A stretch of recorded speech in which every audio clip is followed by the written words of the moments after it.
Prince ஜுவல்லரியின் 300க்கு 300 ஆடி offer. கிராமுக்கு ரூபாய் 600 சேவ் பண்ணுங்க.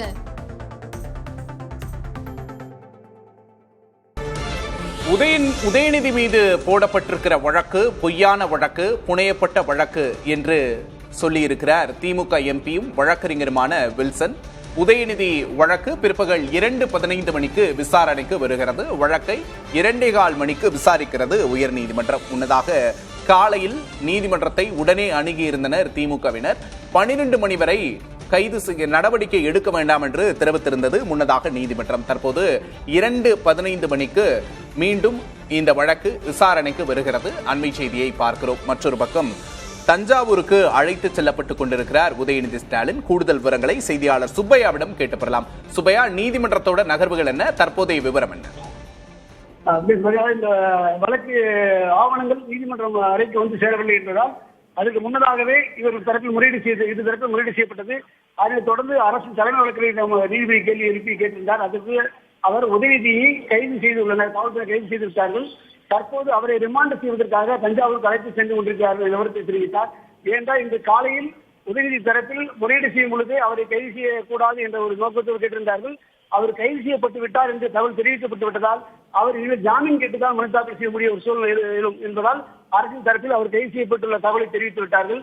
அதே நேரத்தில் என்ன வழக்கு என்ன உரிமையானவர்களும் தெரிவிக்கப்படவில்லை என்று நீதிபதி தெரிவித்திருந்தார். காலையில் 2 முறை மென்ஷன் பண்ணார்கள். காலை 10:20 மணிக்கும் 10:30 மணிக்கு 2 முறையும் 2 வழக்கறிஞர்கள் வந்து நீதிமன்றத்தில் முறையீடு செய்தார்கள். என்ன வழக்கு, பின்னணி என்ன, எந்த விவரங்கள் எதுவும் தெரியவில்லை. எனவே என்ன காரணத்துக்காக கைது செய்யப்பட்டுள்ளார், என்ன விவரம் என்று கேட்டபொழுதுதான் அரசின் தரப்பில் அரசின் தலைமைக்கு தெரிவிக்கும் பொழுது இதை சில வார்த்தைகளால் சொல்ல முடியாத அளவிற்கு இந்த அவதூறான ஆபாசம் அமைந்துள்ளதால் இதை வார்த்தைகளை விவரிக்க முடியாத அளவுக்கு உள்ளது என்ற ஒரு குற்றச்சாட்டை முன்வைத்திருந்தார். இதனைத் தொடர்ந்து நீதிபதி 2:15 மணிக்கு விரிவாக எடுத்துக்கொள்வது என்று தெரிவித்துள்ளார்.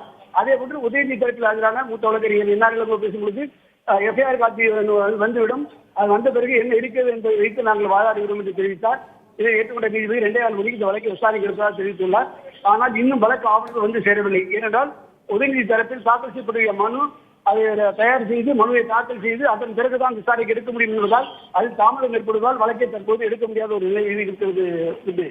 சுப்பையா, திமுக வழக்கறிஞரும் எம்பியுமான வில்சன் சொல்லும் போது நீதிமன்றத்தோட அறிவுறுத்தலையும் மீறி அவர் கைது செய்யப்பட்டிருக்கிறார் அப்படின்னு சொல்றாரு. இந்த ஒரு பக்கம் நீதிமன்றத்துல நாங்க கைது பண்ணிட்டோம் அப்படின்னு அரசு தரப்புல சொல்றாங்க. இந்த பாயிண்ட எப்படி புரிஞ்சுக்கிறது? அதாவது இது போன்ற வழக்கில் வரும்பொழுது நீதிமன்றத்தில் வந்து இந்த முறையீடு செய்யும் பொழுது அவரை கைது செய்ய வேண்டாம் என்று கோரிக்கை வைக்கும்போது நீதிபதி அதை அரசு தரப்புக்கு அறிவுறுத்துகிறார். அதை உத்தரவாக பிறப்பிக்கவில்லை, அறிவுறுத்தல் நடைபெறுகிறது. ஆனால் இந்த சம்பவம் நடைபெற்றுக் கொண்டிருந்த அதே நேரத்தில் அதுக்கு முன்னாலே காவல்துறையினர் கைதுக்கான நடவடிக்கையை தொடங்கி அவர் வீட்டில் அங்கு வாக்குவாதம் சென்று கொண்டிருக்கிற காவல்துறைக்கும் அங்குள்ள திமுக வாக்குவாதம் நடைபெற்றுக் கொண்டிருந்த சூழல் காணப்பட்டது. நீதிமன்றத்தை வழக்கு ஒரு பக்கம் முறையீடு செய்த வழக்கு விசாரணை எடுக்கவில்லை. இந்த வழக்கு எடுக்க வேண்டும் என்ற கோரிக்கையை முன்வைத்து பேசும் பொழுது அங்கு கைது நடவடிக்கை நடந்து விட்டதால் இதில் முன்ஜாமீன் தொடர்பான நடவடிக்கைக்கு வாய்ப்பில்லை. முன்ஜாமீன் கேட்பது என்பதால் கைதுக்கு முன்னதாக கேட்க வேண்டிய விஷயம்.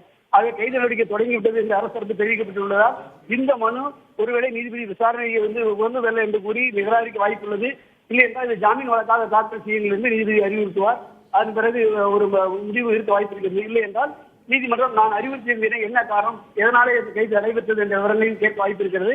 அரசு தரப்பில் இதற்கான முறையீடுகளையும் எதனால் நடந்தது என்பதையும் சொல்ல வாய்ப்பு இருக்கிறது. என்றால் நீதிமன்றம் சொன்ன சில மணித்துளிகளில் அதுக்கு முன்னதாக கைது நடக்க தொடங்கிவிட்டதால் கைது சம்பவம் நடைபெற்றுவிட்டு தற்போது அவர் தஞ்சாவூருக்கு அழைத்து செல்லும் நிகழ்வு நடைபெற்றுக் கொண்டிருப்பதால் அதையும் நீதிமன்றத்தில் தெரிவித்துள்ளார்கள். எனவே நீதிபதி என்ன முடிவெடுக்கிறார் என்பதை பிற்பகல் 2:15 மணிக்கு தான் தெரிய வரும். சுபையா, தற்போது எந்தெந்த பிரிவுகள்ல வழக்கு பதிவு பண்ணியிருக்கிறாங்க, ஜாமீன் கிடைக்கிறதுக்கான பாசிபிலிட்டிஸ் எந்த அளவுக்கு இருக்கு, அது தொடர்பான விவரங்களை சொல்லுங்க. பாத்தீங்கன்னா 9 பிரிவின் கீழ் வழக்கு பதிவு செய்துள்ளார். 6 பிரிவு என்று சொல்லப்பட்டது. 9 பிரிவின் கீழ் வழக்கு பதிவு செய்துள்ளார்கள். அது குறிப்பாக ஒவ்வொரு பிரிவாக பார்க்கும் பொழுது ஒரு பிரிவில் வந்து ஆபாசமாக பேசுதல், அது மட்டுமல்லாமல் பெண் வன்கொடுமை பிரிவின் கீழும் வழக்கு பதிவு செய்யப்பட்டுள்ளது. அடுத்த பிரிவில் பார்த்தீங்கன்னா மிரட்டல் பிடித்த வகையில், அதாவது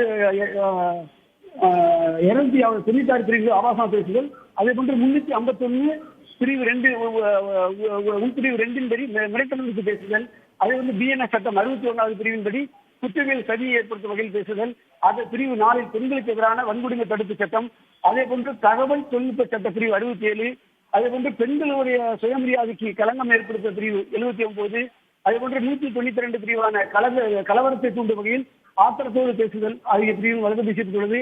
அது மட்டுமல்ல BNS 196 பிரிவின் கீழ் ஒரு பொது அமைதியை சீர்குலைக்கும் வகையில் இவர் பேசியுள்ளார் என்பது உள்ளிட்ட 9 பிரிவின் கீழ் வழக்கு பதிவு செய்துள்ளார்கள். இந்த பொது அமைதி மற்றும் அதே கலவரத்தை தூண்டுதல் இந்த பிரிவில் இந்த பிரிவின் கீழ் பதிவு செய்யும் பொழுது இது ஒரு கவனமாக எடுத்துக்கொள்ளக்கூடிய பிரிவாக, ஒரு கடுமையான பிரிவாக காணப்படுகிறது. ஆக நீதிமன்றம் இதில் எந்த நிலைமை கையாளுகிறது, ஜாமீனாக பாதிக்கிறார்களா இல்ல முன்ஜாமீன் மனு இருப்பதால் அது ரூபாய் என்ன உத்தரவு பிறப்பிக்கிறார் என்பதை பொறுத்திருந்தால் பார்க்க வேண்டும். நிச்சயமா சுப்பையா, இதுல திமுக தரப்புல இருந்து முக்கியமா யார் இந்த வழக்குல ஆஜராகிறாங்க, அரசு தரப்புல இருந்து யார் ஆஜராவது? காலில் இந்த வழக்கு முறையீடு செய்யும் பொழுது திமுக எம்பி விஷ்ணுடைய மகன் வழக்கறிஞருமான ரிச்சர்ட் ஒரு முறை முறையீடு செய்திருந்தார். அதே போன்று முன்னாள் குற்றவியல் சார்ந்த வழக்கறிஞராக இருந்த மூத்த வழக்கறிஞர் அசன்மு ஜின்னா காலையில் முறையீடு செய்திருந்தார். அதன் பிறகு இந்த வழக்கில் 2 மூத்த வழக்கறிஞர்களான குறிப்பாக திமுகவுடைய சட்டத்துறை செயலாளர் இருக்கக்கூடிய மூத்த வழக்கறிஞர் என்ஆர் இளங்கோ இந்த வழக்கில் ஆஜராகியிருந்தார். அதே போன்று கடந்த முறை கூடுதல் அட்வொகேட் ஜெனரலாக இருந்த அரசு கூடுதல் தலைமை வழக்கறிஞராக இருந்த ரவீந்திரனும் இந்த வழக்கில் தற்போது ஆஜராகியிருந்தார். ஆனால் வாதங்களில் என்ஆர் இளங்கோ மட்டும்தான் வாதங்கள் முன்வைத்தார். அதே போன்று அரசின் தரப்பில் பார்க்கும் பொழுது அரசின் தலைமை வழக்கறிஞர் விஜயநாராயணன் மற்றும் மாநில குற்றவியல் தலைமை வழக்கறிஞர் ஜான் சத்யன் ஆகிய இருவரும் ஆஜராகியிருந்தார்கள். விவரங்களுக்கு நன்றி சுப்பையா. தற்போது எதிர்க்கட்சித் தலைவர் உதயநிதி ஸ்டாலின் கைது செய்யப்பட்டு தஞ்சாவூருக்கு அழைத்துச் செல்லப்பட்டுக் கொண்டிருக்கிறார். பரபரப்பான காட்சிகள் அரங்கேறிக் கொண்டிருக்கின்றன. 2.25 மணிக்கு அவரது வழக்கு விசாரிக்கப்படுகிறது. இந்த நிலையில் எதிர்க்கட்சி தலைவரை சிறைப்படுத்துவதை தவிர்ப்பது நன்று என்று தெரிவித்திருக்கிறார் திருமாவளவன். ஆளும் கட்சி மீதான நன்மதிப்பை இது உயர்த்தும் என்று தெரிவித்திருக்கிறார் விசிக தலைவர் திருமா. உதயநிதி பேச்சு தேசிய அளவில் விவாதமாகி இருக்கிறது. எதிர்க்கட்சி தலைவரை சிறைப்படுத்துவதை தவிர்ப்பது நன்று என்று அரசை அறிவுறுத்தி இருக்கிறார் திருமாவளவன். உதயநிதியின் பேச்சு நாகரிக அரசியலுக்கு ஏற்புடையதல்ல என்றும் திருமாவளவன் தெரிவித்திருக்கிறார். இரட்டை பொருள் தரும் வகையில் பேசியிருக்க கூடாது என்று தெரிவித்திருக்கிறார் திருமாவளவன். பெண்களை இழிவாக பேசும் அணுகுமுறை ஏற்புடையதல்ல என்றும் திருமாவளவன் தெரிவித்திருக்கிறார். பெண்மையை கொச்சைப்படுத்தும் அணுகுமுறை கண்டிக்கத்தக்கது என்றும் அவர் தெரிவித்துள்ளார். உதயநிதியின் பேச்சுக்கு திருமாவளவன் கண்டனம் தெரிவித்துள்ளார். எல்எல் நடையில் பேசுவதை தவிர்த்திருக்க வேண்டும் என்றும் திருமா தெரிவித்துள்ளார். இன்னொரு பக்கம் தமிழகத்தின் பல்வேறு இடங்களிலும் திமுகவினர் போராட்டத்தில் ஈடுபட்டிருக்கிற காட்சிகளை பார்க்கிறோம். சென்னை தேனாம்பேட்டை, நீலாங்கரை, தேனி என தமிழகத்தின் பல்வேறு பகுதிகளிலும் திமுகவினர் சாலையில் இறங்கி போராடி கொண்டிருக்கிறார்கள். காட்சிகளை பார்க்கிறோம்.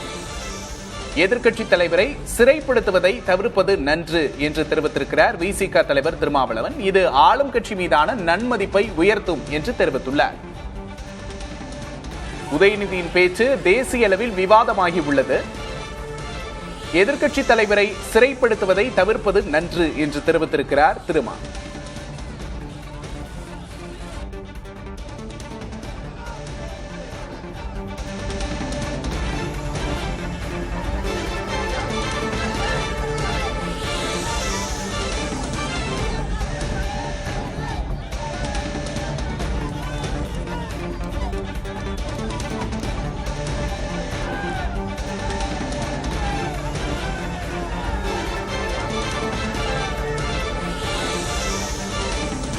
பெண்களை இழிவாக பேசும் அணுகுமுறை ஏற்புடையதல்ல என்று தெரிவித்திருக்கிறார் திருமாவளவன்.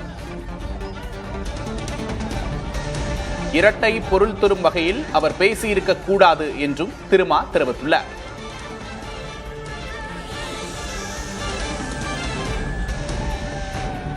உதயநிதியின் பேச்சு நாகரிக அரசியலுக்கு ஏற்புடையதல்ல என்றும் திருமாவளவன் தெரிவித்துள்ளார். இதற்கிடையில் உதயநிதி வழக்கு பிற்பகல் 2:15 மணிக்கு விசாரணைக்கு வருகிறது. நீதிமன்றம் என்ன முடிவெடுக்கப் போகிறது என்பதை பொறுத்திருந்து பார்ப்போம்.